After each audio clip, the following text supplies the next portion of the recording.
Di kantor polisi, mereka membawa seseorang yang bisa membedakan manusia dan parasit dengan mata telanjangnya. Sekaligus seorang pembunuh berantai yang menargetkan wanita-wanita aduhai gemulai.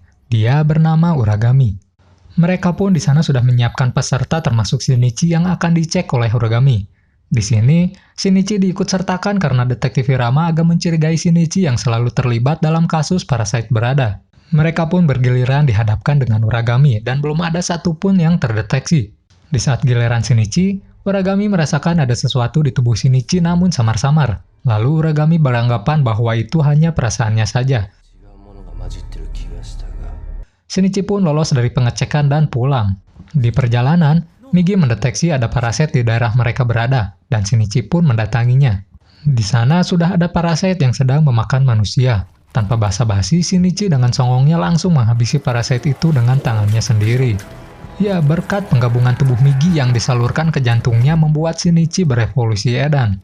Sesaat kemudian, Shinichi merasakan kehadiran seseorang yang memata-matainya namun tak menemukannya.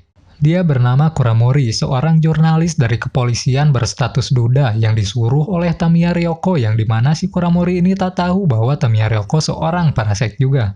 Di sana, ternyata anak Tamiya Ryoko sudah lahir dan menjadi manusia normal pada umumnya. Saat Kuramori pulang, dia menawari anaknya seorang ibu baru. Nampaknya dia tertarik kepada Tamiya dan ingin menikahinya. Pada saat Shinichi jalan-jalan, ada kampanye pemilihan wali kota. Di sana, Migi mendeteksi bahwa ada parasit lebih dari satu, namun belum pasti siapa saja parasit itu. Singkat cerita, pemilihan wali kota sudah selesai. Dan saat di rumah, Migi mengatakan bahwa wali kota yang sekarang mungkin menyimpan banyak parasit di kantornya. Terbukti saat di kantor wali kota semua parasit berkumpul di ruangan itu, yang dimana ketua parasit itu adalah Tamiya Ryoko. Di tempat itu mereka bisa memakan manusia tanpa harus mengkhawatirkan ada manusia yang melihat. Suatu hari Shinichi pergi ke sekolah dan bertemu Murano Satomi untuk mendoakan kematian teman-temannya yang dibantai oleh Shimada. Di saat pulang, Shinichi mengetahui ada yang mengikutinya. Tak lama kemudian, Kuramori pun kepergok dan terkaget-kaget. Lalu Kuramori dibawa ke rumah Shinichi dan diinterogasi. Di sana Shinichi memberitahu bahwa yang menyuruhnya adalah parasit juga, yaitu Tamiya yang bahkan keahliannya lebih hebat dari Migi. Kuramori yang mendengar itu terkaget-kaget edan dan tak percaya pada omongan Shinichi. Lalu Shinichi pun menemui Tamiya di luar kantornya untuk berbincang-bincang dan sembunyi-sembunyi merekam pembicaraan dirinya dan memberikan rekaman itu kepada Kuramori. Dia pun merasa frustasi yang sangat luar biasa edan. Harapan untuk menikahinya pun sirna begitu saja. Kemudian dengan konyolnya dia malah ke kantor wali kota untuk memberikan informasi dan meminta sarannya yang padahal itu adalah markasnya parasit berada. Edan kan auto nyerahin nyawa. Wali kota Hirakawa pun menyuruh bawahannya untuk membunuh Kuramori tanpa sepengetahuan Tamiya. Karena Kuramori sudah tahu terlalu banyak mengenai parasit. Namun bukan Kuramori yang dibunuhnya, melainkan mereka membunuh anaknya. Di tempat lain, saat Shinichi pulang bersama Murano, Migi mendeteksi ada parasit yang mengikutinya. Shinichi pun meninggalkan Murano dan berlari untuk bersembunyi. Tetapi karena parasit bisa saling mendeteksi, sembunyi pun tak ada gunanya. Dan parasit akhirnya menemukan Shinichi. Dia bernama Miki, yang memiliki 5 parasit di dalam tubuh manusia yang terletak di kedua tangan dan kakinya. Namun dia tidak bisa mengendalikan keempat parasit yang ada di dalam tubuhnya, dan hanya bisa mengendalikan 2 parasit yang terletak di kedua tangannya. Shinichi pun dikejar sambil mencari waktu yang tepat untuk menebasnya. Dan akhirnya mereka berhasil menebas kepalanya. Saat Shinichi ingin menghancurkan jantung Miki, ada orang yang akan melintas. Shinichi pun cepat-cepat pergi dan meninggalkan Miki. Dan Miki yang sudah dipenggal kepalanya masih hidup. Namun tubuhnya diambil alih oleh tangan kanannya. Dia bernama Goto yang bisa mengendalikan semua parasit yang ada di dalam tubuh manusianya. Di kantor wali kota, Tamiya kesal kepada mereka yang membunuh anak Kuramori. Karena Tamiya ingin berdampingan dengan manusia, sekaligus takut spesiesnya akan musnah jika terus mengganggu umat manusia. Berbeda dengan para parasit lain yang pikirannya hanya membunuh dan memakan manusia saja. Singkat cerita, Tamiya sedang mengasuh anaknya, dan dia tak sengaja tersenyum seperti manusia biasa. yang membuktikan bahwa Parasite bukan berarti tak memiliki perasaan. Tiba-tiba Tamiya mendeteksi Hawa membunuh dari para bawahannya. Ya, karena ideologi atau tujuan mereka dengan Tamiya sangat berbeda jauh. Tamiya pun pergi ke parkiran mobil dan meninggalkan anaknya. Tanpa waktu lama, bawahannya terbunuh hanya beberapa detik saja.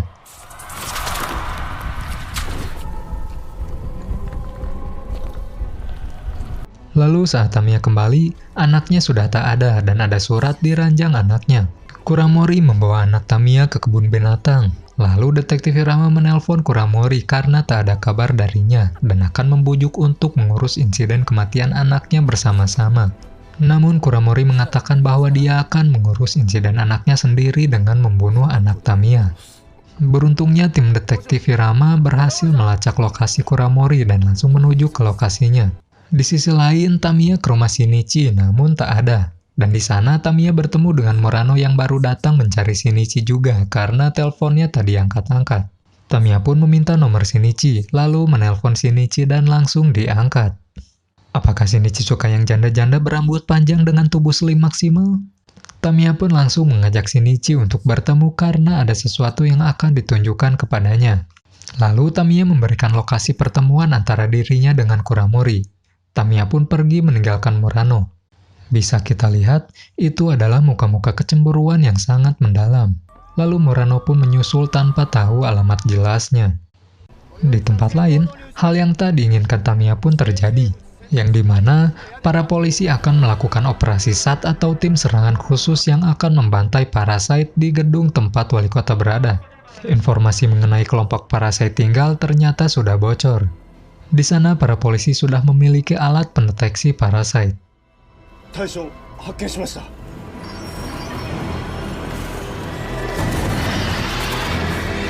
Para polisi pun masuk ke dalam gedung itu untuk membantai Parasite dengan bantuan Uragami.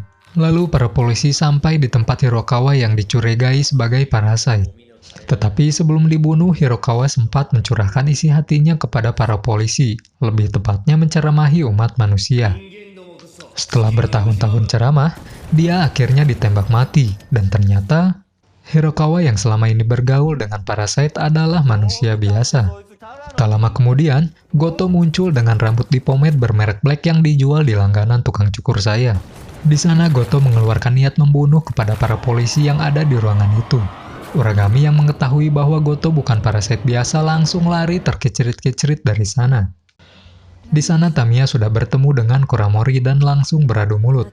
Yang dimana Tamiya mengatakan bahwa yang membunuh anaknya bukan dirinya.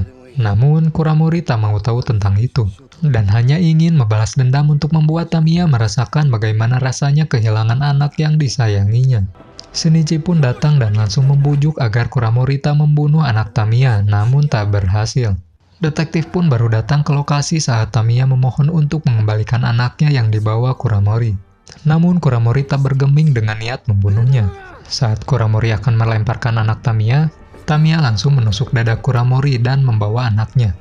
Lalu Tamiya mendekati Shinichi untuk memberi sesuatu hal yang penting. Hirama pun memperingati Tamiya untuk tidak mendekat. Namun Tamiya tetap berjalan mendekati Shinichi yang akhirnya mereka menghujani tubuh Tamiya dengan peluru. Tamiya pun melindungi anaknya seperti layaknya ibu manusia biasa dengan mempertaruhkan nyawanya. Dan mencurahkan isi hati terdalamnya lalu menitipkan anaknya kepada Shinichi. Dan Tamiya pun mati yang membuat Shinichi mengingat kembali ibunya yang sudah tak ada. Kesedihan selama itu pun akhirnya bisa membuat Shinichi menangis lagi seperti manusia biasa. Dan Murano datang untuk memberi pelukan hangatnya. Tak lama kemudian, bawahan detektif Hirama menerima telepon bahwa tim SAT habis dibantai oleh Parasite. Dan mereka pun langsung menuju gedung wali kota. Sesampainya di sana, Goto menampakkan wujudnya di atas gedung sambil membawa potongan kepala ketua tim SAT. Detektif Hirama pun mencoba menembakkan pelurunya, namun dipentalkan. Migi yang mendeteksi Goto memiliki 5 Parasite memperingati Shinichi untuk pergi dari sana karena ketakutannya. Tim SAT pun dengan pasrah memberi jalan kepada Goto dan mengejar Shinichi. Akhirnya Goto berhasil mengejar dan mencoba untuk membunuh Shinichi yang dimana Migi sedang mengendarai mobil. Migi pun membantingkan setirnya untuk menerjunkan mobilnya ke bawah jalan. Shinichi kembali ke atas menggunakan kekuatan gomu-gomunya Luffy dan mobilnya pun meledak. Namun Goto masih bertahan hidup. Kemudian Shinichi berlari ke hutan sambil menyusun strategi bersama Migi dengan sengaja memisahkan diri untuk mengelabui Goto. Di saat Goto datang, Migi dan Shinichi menyerang di bagian depan dan belakangnya, tetapi tak berhasil. Migi pun mencoba memenggal kepala Goto, namun tebasannya kurang dalam, dan harapan untuk bisa membunuh Goto pun sirna. Lalu Migi mengorbankan dirinya untuk membuat Shinichi bisa melarikan diri dari sana. Shinichi pun pergi dari sana meninggalkan Migi dengan perasaan tak karuannya. Shinichi berlari ke rumah orang tak berpenghuni yang di dalamnya seperti gudang kecil. Tak lama kemudian, Murano Satomi menelpon untuk menanyakan keberadaannya, dan Shinichi pun memberikan lokasinya. Sesampainya di sana, Shinichi mengatakan bahwa Migi sudah mati, dan Murano Satomi langsung memberi pelukan hangatnya kepada Shinichi untuk menangis kedua kalinya. Tak berselang lama, iblis tak berwujud pun datang dan menghasut mereka berdua untuk melakukan Kimpui Ria di suasana gubuk rapuh, namun gubuk itu terasa sangat indah di mata mereka berdua. Keesokan harinya, tiba-tiba sebagian organ Migi hidup dengan menampakkan mata di tangan kanannya. Shinichi pun menyadari bahwa jika organ parasit hidup maka akan membuat Goto bisa melacaknya. Lalu Shinichi cepat-cepat pergi dari sana dan berpamitan kepada Murano. Shinichi pun memancing Goto untuk mengikutinya, yang dimana Shinichi membawa ke tempat pembakaran sampah. Dan di sana mereka baku hantam sampai lemas, namun Shinichi hanya bisa menghindar saja dan tak bisa melawan balik.